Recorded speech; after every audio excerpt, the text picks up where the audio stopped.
une absence remarquée. Selon les informations du Parisien, Emmanuel Macron a une nouvelle fois décliné l'invitation de France 2 pour participer à l'émission Élysée 2022, le rendez-vous politique animé de manière hebdomadaire par Léa Salamé et Laurent Guimier. Le chef de l'État sera donc le seul candidat à la présidentielle à ne pas s'y rendre. Il était pourtant attendu ce mardi 5 avril en première partie de soirée, tout comme Valérie Pécresse, Anne Hidalgo, Éric Zemmour, Yannick Jadot et Philippe Poutou. Officiellement, le président sortant a un problème d'agenda qui l'empêche de se rendre dans l'émission. On a fait des choix, comme on n'a pas fait BFM ou CNU, par exemple, a indiqué son entourage à nos confrères du Parisien. Pour le remplacer, France 2 avait pensé au porte-parole du gouvernement, Gabriel Attal.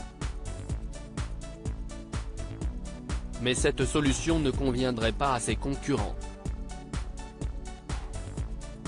En lieu et place, la chaîne publique devrait donc diffuser des images du meeting d'Emmanuel Macron à la Défense Arena ce dimanche 3 avril, afin de respecter le temps de parole.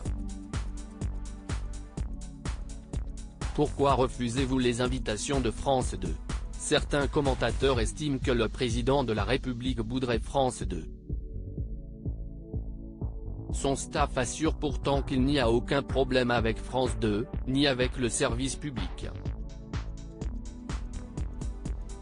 Il y a 10 jours, il s'était rendu sur le plateau de Dimanche en politique sur France 3, et dans Outre-mer 2022 la même semaine, diffusé sur la première, chaîne d'Outre-mer.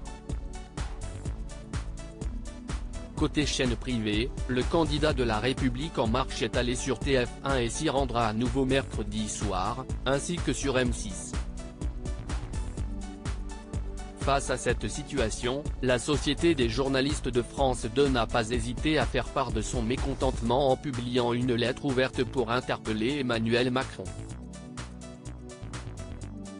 Pourquoi refusez-vous les invitations de France 2 ?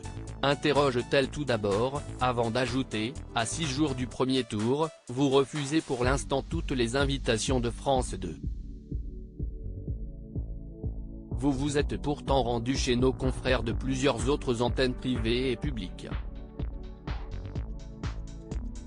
Pourquoi les téléspectateurs de France 2 n'ont-ils pas la possibilité de vous entendre sur leur chaîne ? Vous qui avez pour projet de supprimer la redevance, et donc de priver l'audiovisuel public de son principal moyen de subsistance et d'indépendance, pourquoi ne venez-vous pas répondre aux questions des journalistes de France 2 ? La Société des journalistes de France 2 ne peut que regretter ce choix qu'elle ne comprend pas. Loading widget.